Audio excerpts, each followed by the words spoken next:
नमस्कार सर्वांना। तर आजची आपली रेसिपी आहे बघा, कारण आता पावसाळा सुरू आहे, त्याच्यामुळे सगळेजण तळलेली भजी वगैरे सर्व असे पदार्थ बनवून खातात। तर आपली आजची रेसिपी अशीच काहीतरी आहे। याच्याकरता मी हे 250 ग्रॅम गव्हाचं पीठ घेतलेलं आहे, दाबून अगदी घेतलेलं आहे मी ते भांडं। तर आता ह्याच्यामध्ये आपण थोडंसं मीठ टाकूया, 1 टीस्पून असं कालवून घेऊया त्याला। ह्याच्यामध्ये थोडंसं तेल टाकूया, अगदी 4 चमचे तेल मी घातलेलं आहे ह्याला। तेल चांगलं याला चोळून घ्यायचं आणि हा पदार्थ थोडासा क्रिस्पी, आतून सॉफ्ट एकदम असा छान लागतो हा, चवदार। तुम्ही पण बनवा असाच। आता बघा असा आपला गोळा होतोय पीठ, म्हणजे आपलं मोहन चांगलं लागलेलं आहे।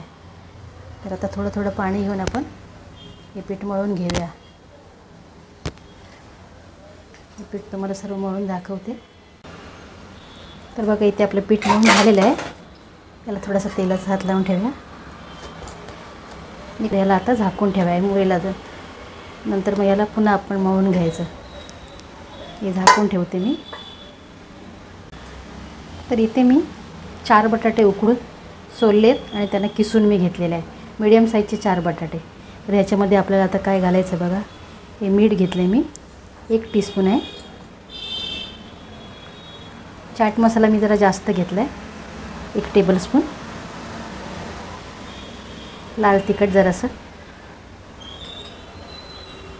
हिरवी मिरची, या 3 हिरव्या मिरच्या मी बारीक चिरून घेतलेल्या आहेत। आणि मला टोमॅटो घालायचा आहे ह्याच्यामध्ये, 1 टोमॅटो मी बिया काढून छान कापून घेतलेला आहे। आणि कोथिंबीर थोडीशी, तुम्हाला किती हवी तशी घ्यायची। तर आता मी छान मिक्स करून घेते हातानेच। छान झाले मिक्स करून। तर आता आपण पुढची तयारी करूया। तर हे बघ आपलं पीठ छान सेट झालेलं आहे। तर आता करायला सुरुवात करूया आपण रेसिपी। द्यायचे मी 2-4 भाग करून घेते, जशी आपल्याला चपाती हवी मोठी तशी। मी जरा मोठीच चपाती लाटणार आहे ह्याच्यावरती। तसं मी पिठाचे 3 भाग करून घेतलेले आहे। आता इथे छान आपण चपाती लाटून घ्यायची। पीठ लावते मी खाली जरा पोळपाटाला।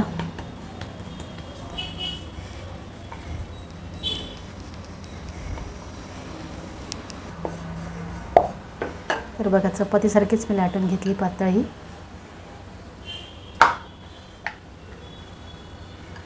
तर आता ह्याच्यावरती आपण हे सारण लावून घेऊया बटाट्याचं। असं पसरून घ्यायचं सगळीकडे, जितकं आपल्याला रुंद करता येईल तेवढं करायचं। जास्त जाड थर ठेवायचं नाही। थोडेसे तीळ टाकते, हे बघा तिळाने ना छान लागतात ते असे क्रंची क्रंची या रेसिपीमध्ये।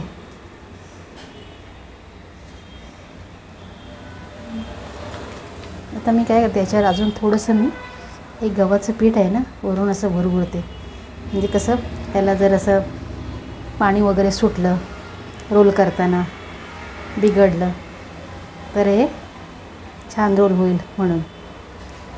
पहिल्यांदा करत असाल तर असंच करा तुम्ही। तर आता हे असं गुंडाळायला सुरुवात करूया आपण आता।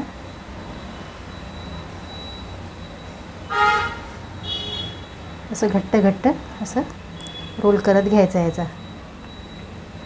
सगळ्या बाजूने।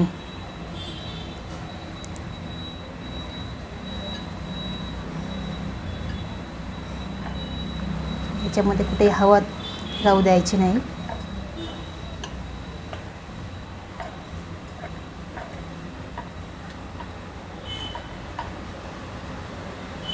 तर आता इथे थोडंसं पीठ लावून घेते मी। आपल्याला याला असं हाताने रोल करायचं आहे। याची जी ही कडा आहे ना ही चांगली चिटकली पाहिजे आपल्याला। तर पहा इथे आपला रोल झालेला आहे। आता हे कट करून घेऊया। तुम्हाला किती मोठं करायचं आहे असं त्याप्रमाणे करा, पहिले करून बघा एखादा। आता आपण 1 इंचापेक्षा जास्त कापून घेतला. याचं काय करायचं, असा दाबून घ्यायचा. हा बघा. आता तुम्हाला जर मोठा हवा असेल तर तुम्ही आणखीन मोठा करून घ्यायचा. मी एवढेच करते. 1-1.5 इंचाचे, 1.5 इंच नाही. हे बघा, हे असे पण तुम्ही तळू शकता, पण ह्याला मी जरा असं करून घेते. आता हे मी करून घेतलेत. आता आपण कशात तरी काढूया एका भांड्यामध्ये, नंतर मग दुसरे करायला घेऊया.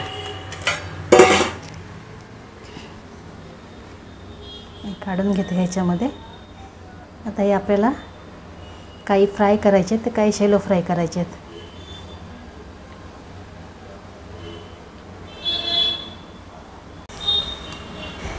तर बघा, इथे आता आणखीन एक आपला रोल करायचा आहे.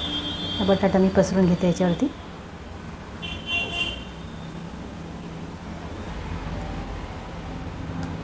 तर आता मी ना ह्याच्यावरती काय करते, माझ्याकडे एक पनीर होतं शिल्लक, ते पनीर मी ह्याच्यावरती टाकते.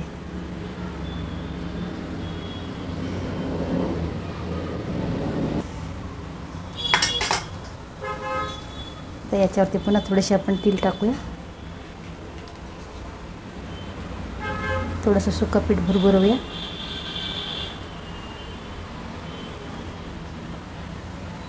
आता याचा रोल करूया.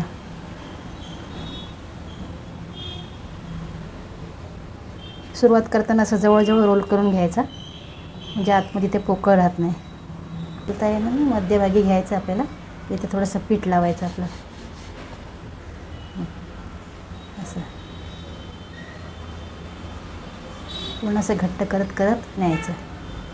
बघा, आणि ही बाजू छान आपली बंद झाली पाहिजे.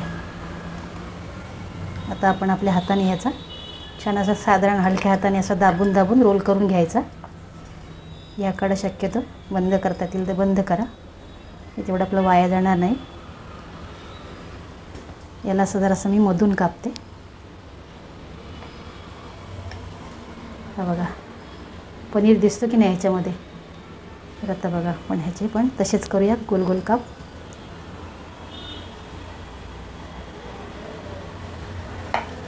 हा बघा, आता याला दाबून घेऊया असं हाताने अलगद. कसा दिसतो बघा. अशा प्रकारे आपण सर्व करून घेऊया, नंतर फ्राय करायला घेऊया.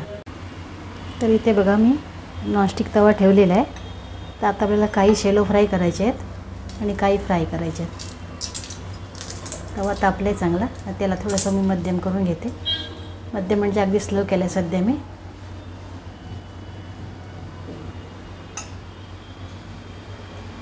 तर आता आपण पनीरवाले पहिले ठेवूया 2-4.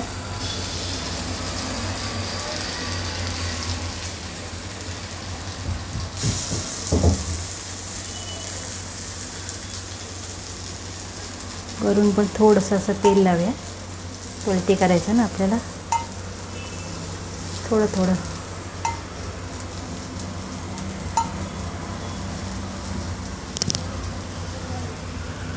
जळू देऊ नका, मध्ये मध्ये चेक करत राहा. आता साईडने थोडेसे आपण हे नुसते बटाट्याचे ते पण असे लावून घेऊया. हळू ते पण फ्राय होतील छान. जागा आहे म्हणून मी ठेवले त्याच्यावर 4. चांगले शेकले जातात ना. बघा, असं दाखवते तुम्हाला. हे बघा,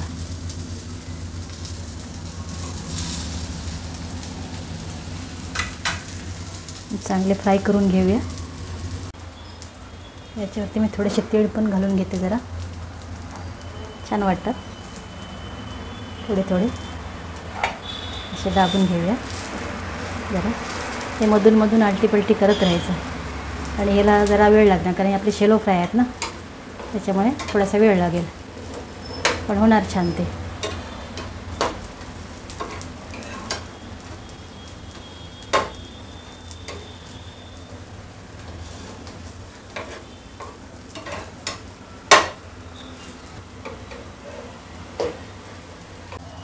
तुम्हाला कॉर्नर भाजायचे असेल तर असे थोडेसे असे करून घ्यायचे. हे पहा आपले शॅलो फ्राय कसे होत आहेत. तुम्हाला जर याच्यावर तेल लावून आणि भरपूर तेल लावून करायचं असेल तुम्ही तेल लावू शकता.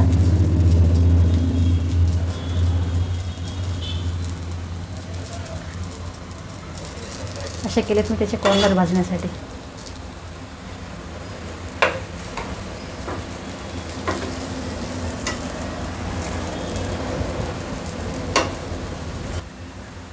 म्हणजे कच्चे लागायला नको ते. तर बघा हे आपले छान झालेत भाजून. आता मी काढून घेते. आता बाकीचे आपण फ्राय करायचे आहेत. हे आपले शॅलो फ्राय झालेले आहेत. छान कलर आलेला आहे ह्याचा आणि सर्वकडून भाजून पण झालेले आहेत हे. बघा या बाजूनी पण छान भाजून झालेले आहेत हे बघा असे सर्व. तर आता आपण दुसरे फ्राय करूया. तर बघा तेल छान गरम झालं आपलं. त्याच्यामध्ये मी हे बटाटेवाले घालून घेते. पहिले 4-4च घालायचे. कढई पण माझी तेवढीच आहे. 4 बरोबर येतात त्याच्यामध्ये. गर्दी नाही करायची. आता याला अलगद हाताने पलटी करायची जेव्हा याचे बुडबुडे कमी होतील तेव्हा. गॅस मी मीडियम टू स्लो केलेला आहे. घाई करायची नाही पलटी करायला.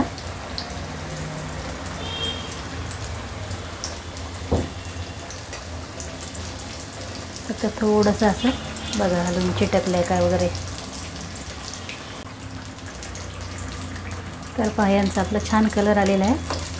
मस्त एकदम गोल्डन ब्राऊन झालेले आहेत. क्रिस्पी पण झालेले आहेत. तर आता हे काढून घेऊया. याच्यापेक्षा लाल नाही करायचे याला. तळलेले वेगळे आणि शॅलो फ्राय केले वेगळे. तर पहा इथे आपली रेसिपी झालेली आहे पूर्ण. तर हे बघा हे आपले शॅलो फ्राय केलेले आहेत आणि हे आपले डीप फ्राय केलेले आहेत. तर तुम्हाला यातल्यापैकी कोणते आवडले तुम्ही नक्की कमेंट करून सांगा. माझी रेसिपी बघितल्याबद्दल थँक्यू. लाईक करा, शेअर करा, सबस्क्राईब करा. तर आता आपण बघूया कसे झालेत. क्रिस्पी पण झालेत छान. हे बघा हे आपले पनीरवाले आहेत है ना. आणि हे आपले शॅलो फ्राय केलेले. हे थोडे मऊ आहेत. ते डीप फ्राय नाही ना म्हणून. हे बघा. तर आता खाऊन पण बघूया कसे झालेत.